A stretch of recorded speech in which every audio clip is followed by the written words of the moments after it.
खजानों के रक्षक। दोस्तों, ये घटना तब की है जब मेरी नानी जी की उम्र 15-16 की रही होगी।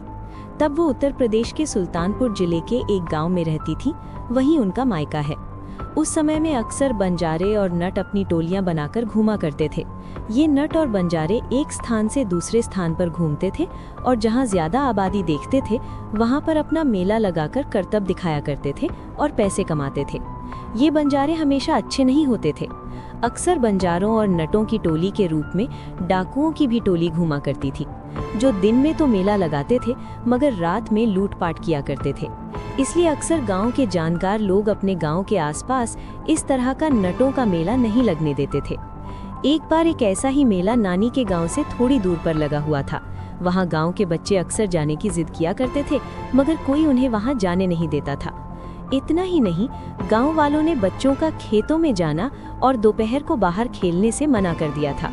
बच्चों को ये बात बहुत खराब लगती थी मगर बड़ों के आगे बच्चों की कहाँ चलती, इसलिए बच्चे ना चाहते हुए भी सिर्फ तभी तक घर के बाहर खेलते थे जब तक कोई ना कोई बड़ा उनके साथ रहता था।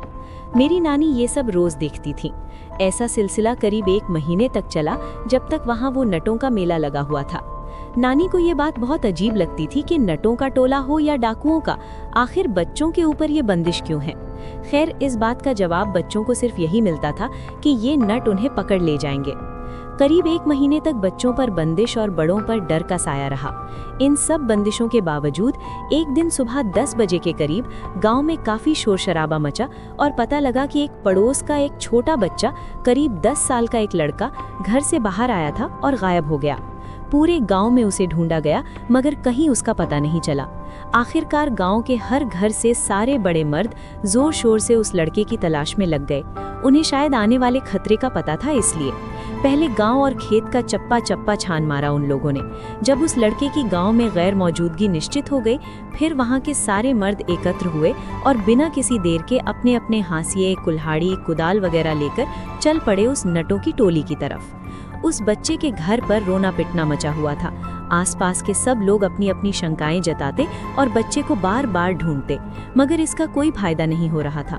दूसरी तरफ जब मर्दों की टोली उन बंजारों के मेले के पास पहुंचे तो चौंक गए। वहां अब सब खाली था, सिर्फ चूल्हों की राख और तंबू गाड़ने के निशान मौजूद थे। अब सबका शक यकीन में बदल चुका था। बच्चे को कोई और नहीं, वो नट ही चुरा के ले गए हैं। अब गांव के सारे लोग वहीं रणनीति बनाने लगे कि आगे क्या किया जाए। सबने अलग अलग दिशा में जाने का फैसला किया। क्योंकि तब यातायात की इतनी सुविधा नहीं थी, इसलिए उन बंजारों का बहुत दूर निकलना असंभव था। लेकिन उससे लड़ने का सामर्थ्य भी सब नहीं रखते थे, क्योंकि ये अच्छे लड़ाके भी हुआ करते थे। इसलिए रणनीति बनाना जरूरी था। फिर सबने तय किया कि हर रास्ते, हर दिशा की तरफ कुछ लोग जाएंगे और पता चलते ही सब एकत्र होकर वहां जाकर उस बच्चे की तलाश करेंगे, और वो लोग न मिले तो दोपहर 3 बजे से पहले सब अपने गांव में एकत्र हो जाएंगे। सब लोगों ने एक एक दिशा पकड़ी और अपनी अपनी राह पर चल पड़े। 5-5 लोगों का समूह अपनी अपनी राह पर अग्रसर था।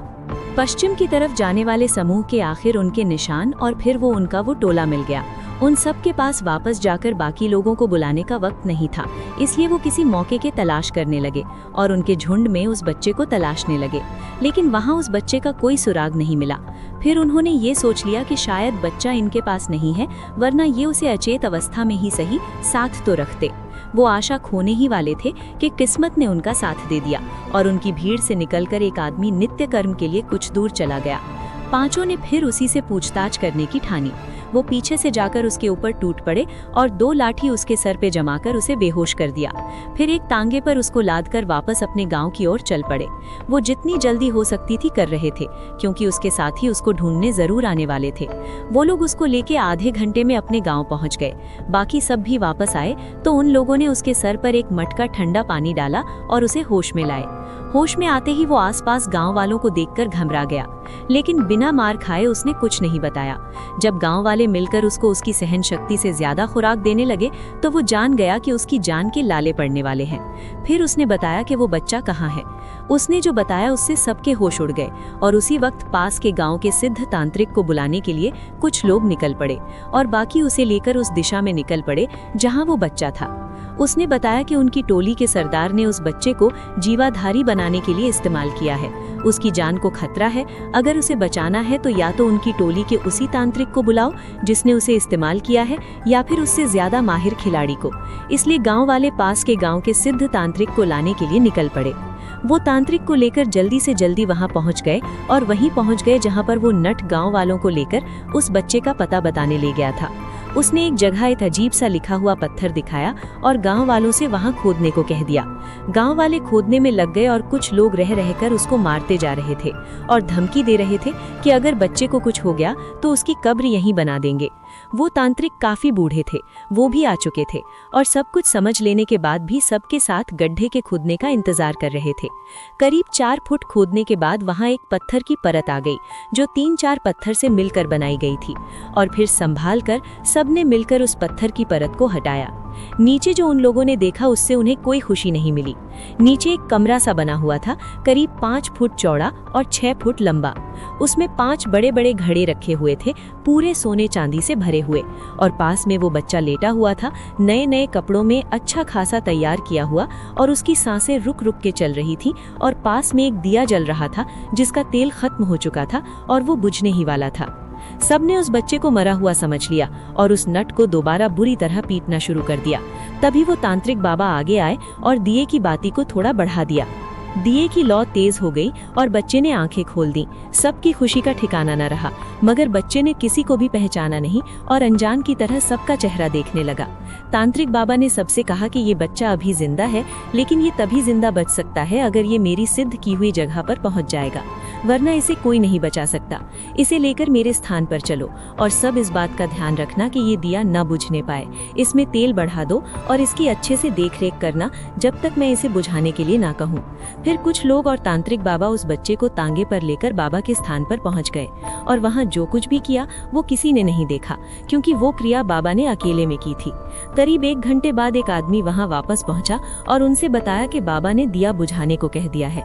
दिया बुझा दिया गया और अब वो बच्चा सुरक्षित था और सबको पहचानने भी लगा था। उसके बाद जितना भी खजाना वहां मिला था उसके थोड़े से हिस्से से मंदिर बनवाया गया और बाकी गांव के प्रधान ने गरीबों के बच्चों की शादी और गांव की भलाई में लगा दिया। उस नट को बचाने उसके साथी नहीं आए। गांव वालों ने उसे 1 हफ्ते तक कैद रखा, उसके बाद धमकी देकर छोड़ दिया। दोस्तों, ये तो थी वो घटना जो वहां घटी थी, लेकिन इसके असली पहलू बाद में उजागर हुए। अगर ये घटना न घटी होती तो शायद आज हम इतना बड़ा रहस्य न जान पाते। वो रहस्य मैं आपको बताता हूँ। वहाँ जो नट आए हुए थे असल में वो लुटेरे नट थे। इन नटों का ये काम होता था कि एक आबादी वाले क्षेत्र से कुछ दूर मेला लगाना और फिर रात को लूटपाट करना, और जब ये ज्यादा खजाना इकट्ठा कर लेते थे तो ये इसे जमीन में गाड़ देते थे। इनके साथ एक तांत्रिक भी होता था, बहुत माहिर तांत्रिक, जो अपनी शक्तियों का इस्तेमाल करके ये भी बता दिया करता था खजाना कहाँ कहाँ है।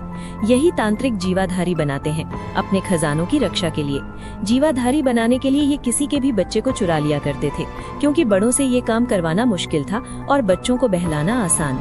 ये जिस बच्चे को चुराते थे ये उसे उसकी पसंद की और भी अच्छी अच्छी चीजें खिलाते थे ताकि वो जरा भी भूखा न हो। फिर नहला धुलाकर नए नए कपड़े पहनाए जाते थे, पैरों में रंग, आंखों में काजल और बालों में खास किस्म का तेल लगाकर उन्हें बैठाया जाता था। फिर तांत्रिक अपनी क्रिया करते थे जिसमें वो बच्चा अपनी सुध बुध खो देता था। उस बच्चे को भिन्न भिन्न शक्तियों से सुसज्जित किया जाता था और उसके नाम का दिया उसके बगल जला दिया जाता था।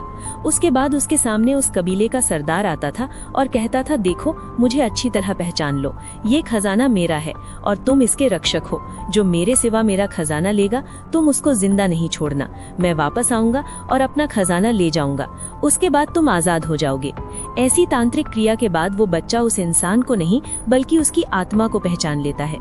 फिर वो उसे खजाने के साथ उस गड्ढे में दफन करके चले जाते थे। जैसे ही वो दिया बुझता था उसकी आत्मा एक अत्यधिक शक्तिशाली शक्ति का रूप ले लेती थी और महीने, साल क्या, सदियों तक अगर वो ना आए तो भी खजाने की रक्षा करती है।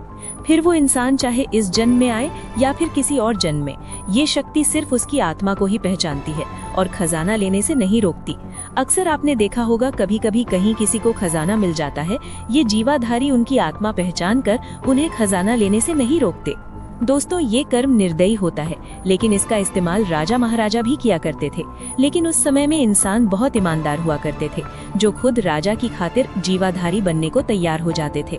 आपने देखा होगा कि इन जीवाधारियों को अक्सर कुछ तांत्रिक हरा देते हैं। ये केवल उन्हीं जीवाधारियों के साथ संभव हो पाता है जो बाल अवस्था में ही जीवाधारी बनाए गए हों। लेकिन राजा महाराजा के जीवाधारियों को हराना संभव नहीं होता, क्योंकि वो अपनी मर्जी से युवा अवस्था में अपना बलिदान देते हैं और बहुत अधिक शक्तिशाली हो जाते हैं। उनकी ईमानदारी ही उनकी सबसे बड़ी शक्ति है।